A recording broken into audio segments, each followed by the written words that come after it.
We acknowledge the original owners of the land on which we podcast, whose stories were told for thousands of years. Today, we are recording in Meanjin. We pay our respects to elders past and present who may be listening. Sovereignty was never ceded. A quick note before we get started that there may be some swearing in today's podcast. If you don't like swearing or usually listen with children in the car, you have been warned.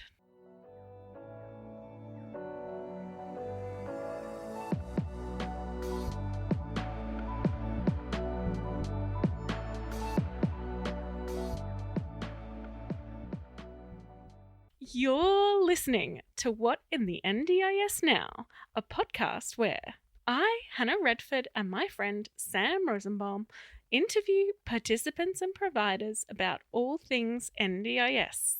So welcome to today's episode. I'm really excited to talk to our guest today, who is Sulett. Welcome to the podcast. Morning, Hannah. Thank you so much for having me. It's super excited to be part of this. Well, thank you for agreeing to come on. You're welcome. It's so exciting to talk to you. So, the first question we usually start off with is, where did you grow up? So I was born in a town called Vereniging many moons ago in South Africa. It's a town that's 90 kilometers south of Johannesburg. And I spent all my childhood there. I was born in one place. I went to primary school in one place and high school in one place, and then finished my school years there as well. After school, I decided to travel. I wasn't sure what I wanted to study, and I went and lived in Israel for 18 months. My mother is from Jewish descent, so went and checked out the place where my grandmother grew up and where family lives. And from there on, I traveled to the UK. I lived in London for 2 years where I met my husband. My mom always said that I'm suffering from wanderlust, which means I love to travel and go and see new places. So yes, after I met him, returned to South Africa and then started my studies in information technology. It was around about the year 2000, where everybody thought you need to be Y2K compliant and need to know what's happening in the world of information technology. So started studying in that space and then just progressed my career through IT and then ended up in finance just prior to immigrating to Australia in 2016.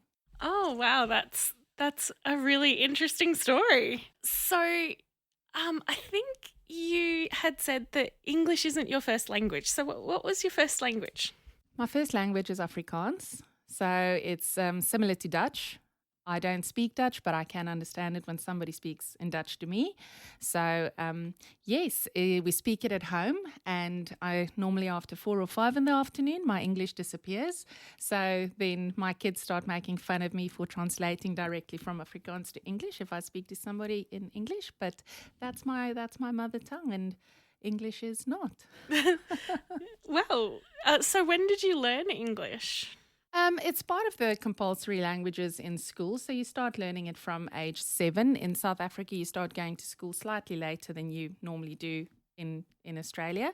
But English and Afrikaans are 2 primary languages, and then you could obviously choose a third language if you like. So I pretty much grew up with it. And my father was always a big advocate for us to be able to be fluent in a second language. So he just bought English newspapers, and we would sit at the dinner table and he'll speak English to us. So yeah, but pretty much since I can remember, I was taught English. And but don't let that fool you. I lose my words very often, and sometimes my kids talk about stuff that I've never heard that word before.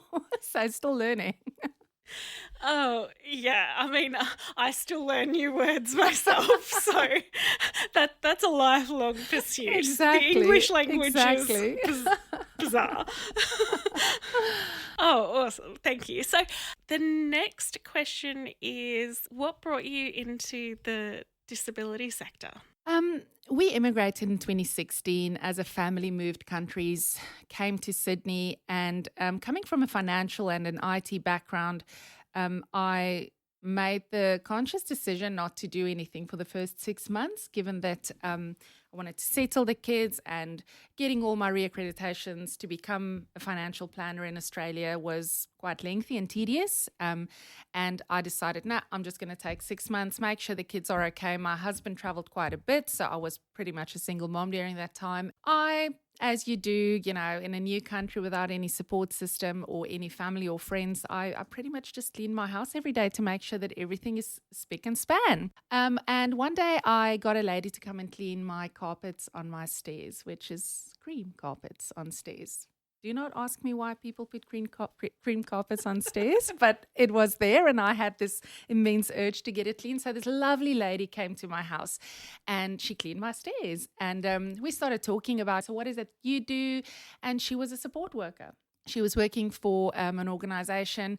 And interestingly enough, prior to us immigrating to Australia, at the financial planning practice that I was part of, we would do like reach outs every month to a respite facility called Shalom.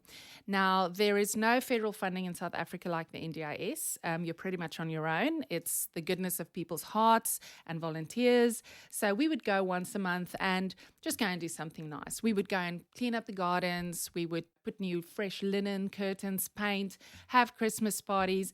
That was my involvement with disability. So when we moved to Australia and I met this lovely lady and we started talking about it, I was like, I've always loved helping people.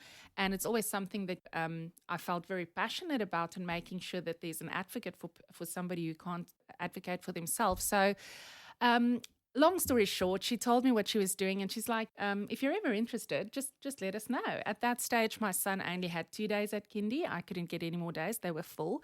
Not being your traditional housewife, I actually started thinking of, this may be something that I could do while he's at school. And I got a call the following week from a lady at the organization. I'm still friends with her, beautiful soul. And she started chatting to me about this. And I'm like, okay, I'll let you know. 2 weeks passed and I was mulling over the idea because it was, she explained to me what the role entails and what it would mean to be a support worker, a good support worker. And I called her back and the rest is history. So that was in 2016. And here I am still doing what I love. I do think that it's my passion in life, and just trying to make sure that we deliver good support to the people that we work for. And so then you've recently started your own company. I have. So tell me all about that. I have for a very long time toyed with the idea to start my own organization. Coming from a large organization that did incredible things for people with disability and provided me with a lot of opportunities to grow in this space, I've always had this desire to start something where I have the autonomy to do stuff that I think is really important for people with disability, to support them. And at the end of June, I launched Pebble Community Support Services, and that's pretty much how it started. It's been an interesting gig thus far.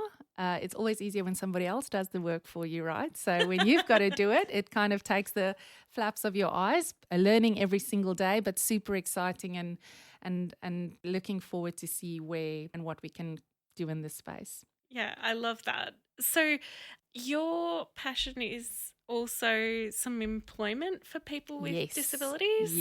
Yes. I am a huge advocate for helping people with an NDIS plan who are able and willing to find employment, whether it's in the open or in the supported employment market. I think there's such an opportunity to assist, especially young people. I think it's important to, there's a saying in Afrikaans that basically says, you bend the tree while it's young to ensure that you install the values and the habits in a person when they are young, and that would go with them through their life to come to fruition and achieve the things that they want to achieve. And I agree with that. I feel that if, especially school leavers, there are so many young people out there who have the ability and the desire and are able to fulfill a job in an open market that doesn't have the right support in place to kind of get them there.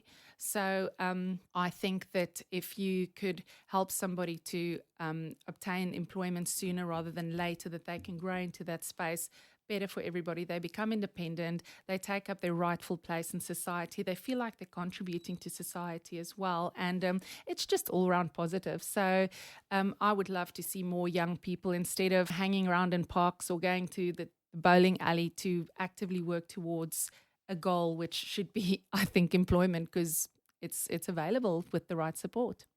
Yeah, I completely agree.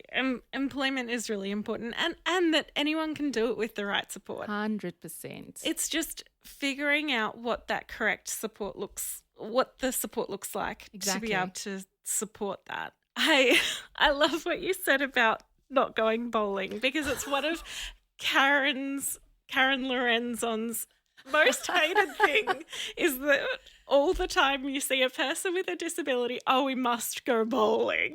Right, or barbecue in the park. Yes. I mean, all fun, happy days. There should always be a fun element in your support, right? Right. But the purpose of the NDIS and your funding is to work towards a goal, to work towards outcomes. And some people may disagree with me, but I'm not of the opinion that having those as part of your support structure is great, but that should be to a minimum. The rest of the stuff should really be, and you can make it fun. You can have a structured support program and working towards a goal in a fun way if you're using a little initiative and thinking outside the box. But yes, there's a couple of things and with Pebble, that's one of the things with the support workers. We have lengthy conversations about possibilities, what can be done, how can we fill those support hours with purposeful activities prior to just going out to the bowling alley or to a park, to make sure that at the end of the day you can stand back and, while you had fun and while it was a great day, you could write a progress note that is actually meaningful, and not just today we did X, Y, and Z and Johnny ate his lunch and there was no behaviors of concern. Those are all good things, but what did we do to work towards their goals? And that's the question. Absolutely. Exactly. Exactly. I think that it takes support workers understanding not just their NDIS goals, but sometimes there are like side quests that people have. Yes. And that's awesome. And you have an STA house. That's right. It's Tell me about that. So we've got a little property and I'm saying little because it is more of a cottage than your standard short-term accommodation house that accommodates 4 to 5 people. It's a 2-bedroom house. It's 400 meters from the water. It is such a lovely, relaxing space. 5 minutes and you're at the water. There's beautiful coffee shops and stuff. And it's a nice little space for somebody to go and unwind, support on a one-on-one ratio, where they could go with their support work and really enjoy the activities in and around the Red Cliff Peninsula area and even up to the Sunshine Coast. So, I'm super proud of it. I think it's recently been renovated. It'll be available at the end of September. So hopefully it could mean something to somebody going there just looking for a break without having a break in a house with other people. And fulfilling that respite need for both the participant and or their caregiver. Very exciting times, and we should be sharing some really hopefully nice pics with you guys soon. Yeah. I'm excited to see those photos. Yep, it's coming. Watch the space. Yes. Awesome. How did you go with organising things like policies and procedures? Wow, that's an interesting. I've spent quite some time at my previous organisation updating our policies and procedures to be compliant in the space and to ensure that the support workers have a reference in terms of what support should look like in a multitude of spaces within the support offering that we offered. And within Pebble, I pretty much did the same thing. I think the important thing with any policy and procedure is that it's not just palatable but easily understandable. The The biggest thing you can do to deter somebody from wanting to follow suit in terms of what the right things are to do is to hand them something filled with a lot of high English words, a lengthy document that takes forever to read. They're not going to digest that. They're not going to understand that, which means they won't be able to implement that. So whenever I do write any policies, as well as procedures, I'm a very visual person. So with a procedure, I like to include swim lanes and pictures where people can actually follow the procedure to see this is the beginning, this is the end. And then they tend to understand it better than just writing a piece of literature for them to read and hopefully implement. The same with a policy. It doesn't have to be intricate, difficult to be good. Simple is, while this industry, more is always better. Making it easy for people to read and to understand. I think you're not running the risk of them just making it a tick and flick exercise and not really implementing it, because then you are deceiving the purpose of the whole exercise. So yes, it's not always fun, and I don't sometimes think I'm particularly good at it, but I always try and write a policy that I could possibly hand to my daughter who's 16, and she'd be able to read it and tell me what it says, so that it's just a bit of a safeguard around making sure people will actually remember some of it and try and implement it, than just say, yep, happy days, I've signed that, I've read that, and now I'm going and supporting somebody, but they do not have a clue and they do not remember anything. It's a very important part of any organization's, I think, foundation, is to have the right policies and procedures in place to guide your staff. And obviously it's living documents that change regularly to keep up with any changes in the agency or in your organization. So I think making it simple and easily digestible is key for people to really understand and implement it in their day-to-day. That's awesome. I completely agree. I've worked for organizations that have policies and procedures that are meaningless to me, and I can read fairly dense things and ordinarily digest them okay, but even me, I look through these policies and procedures of some of the big organizations and go, no, I have no idea. Exactly. It is a tick and flick exercise. It is a tick and flick exercise. And that makes it meaningless, like you said. I completely agree with you. 100%. And I think to an extent, I almost feel like that flows through to, and I maybe become very unpopular by saying this, but with the agency registration as well. I've spoken to organizations that can assist with that, but the question in my mind sits with how much of what you submit for your registration phase 1 and phase 2 audit, the person who's applying for registration actually understands, and how many of their staff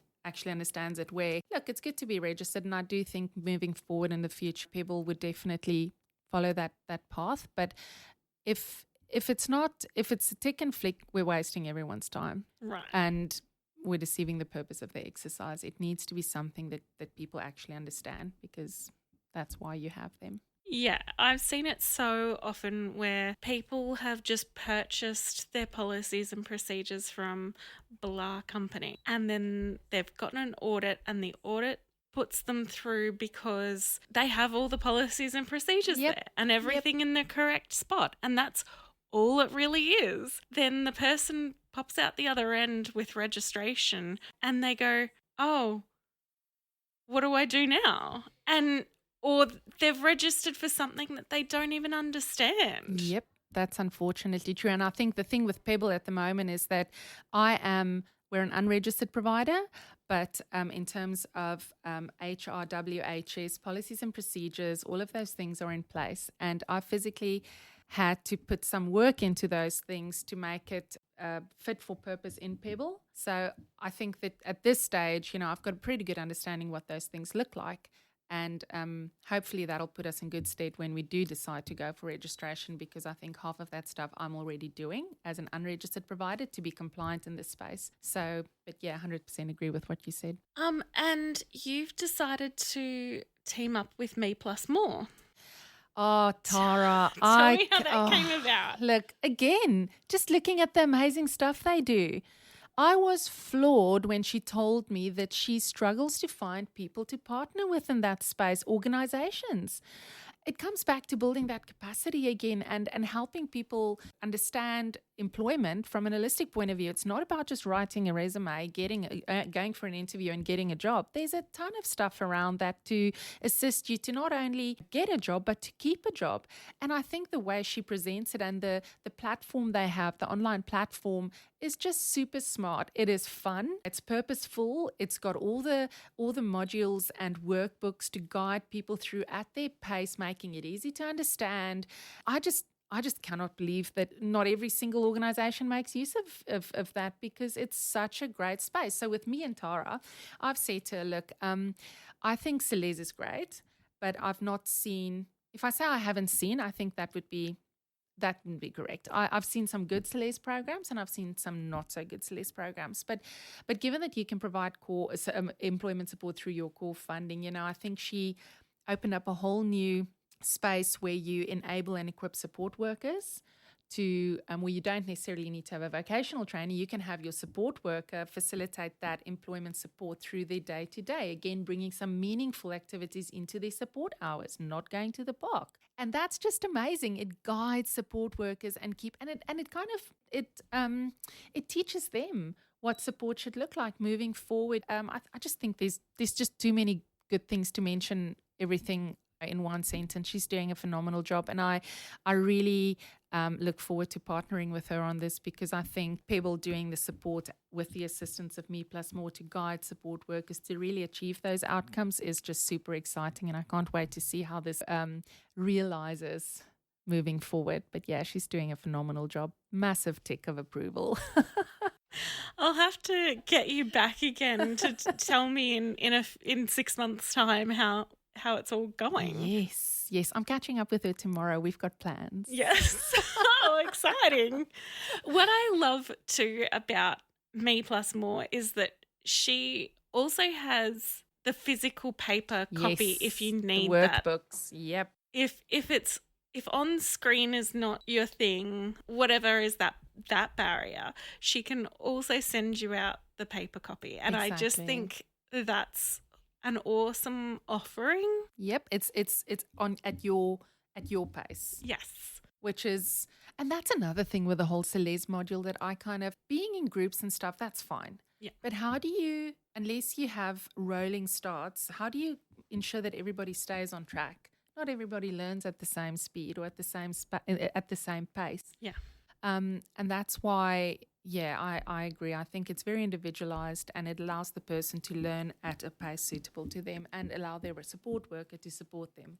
So SLES being school leavers employment support, and often it is done in a group setting and sitting there for 2 hours going, this is everything you need to know, and then come back next week and another 2 hours of just sitting there listening to someone talk. And there absolutely are a few SLES programs 100%. That are good, but there's so many I've seen just done poorly, or that the participant has to fit the program rather than the program being tailored for the participant. And that's the bit that makes me the most frustrated, because we should never be asking the participant to fit our program. I cannot agree more with you. And I think that is where I struggled with the whole group thing in Sulett. Sulett is great. I mean, but that only goes up to 23? 17 to 23 being eligible for funding? I think so. So coming back to Me Plus More, I mean, that there's plenty of people older than 23. I mean, in their mature years that still can work. And I think it opens it up to that cohort as well. It needs to be tailor-made. I think if it's going to be driving outcomes, good outcomes, it needs to be tailor-made, because we're all individual. Exactly. And the same, like, I find even people who say a non-verbal or some other barrier like that, the typical SLES just doesn't work so well, and we've got to find another way to do it. And there absolutely is other ways to do it. And I've even had people in the past where I've said to parents, your child absolutely can be employed, and they're shocked because they'd always been told this person is non-employable because of their disability. And I go in and absolutely they're employable. It's up to us to find where they fit and not the other way around. Exactly, 100% true. And I have seen firsthand how a person with a disability who is working does possibly a better job than I would do of it, because they need to do a good job because they kind of have to show people they can do it. They do an exceptional job. And we're very much conditioned in life. And I think it flows over to just everybody. If you are constantly being kind of not told, but maybe not, you're going to start to believe that. It's about installing those, yes, you can. If you want, you can. With the right support and guidance, yes, you absolutely can. And then they can and they will. So it's got a lot to do with the support system and what they are being told is available, because it's true what you say. If you're constantly being, you've got a disability, you cannot do this, instead of you have a disability, but you've got a different ability. Let's see how we can do this. There's so many opportunities.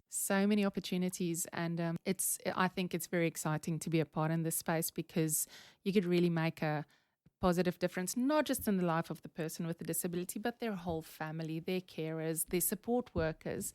It really can flow into a whole lot of positive things that, and not just the support you deliver to them on a day-to-day. So our final question of the podcast is, in your ideal world, what would the future of the NDIS look like?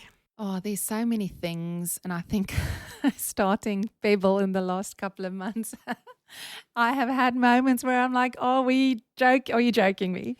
So I think the thing that for me, like I said, there's a couple of things, but the thing that comes to mind, and I suppose it comes from having multiple conversations with a lot of people at expos and at events, and in a lot of spaces, is the lack of funding for children in anything 18 and below.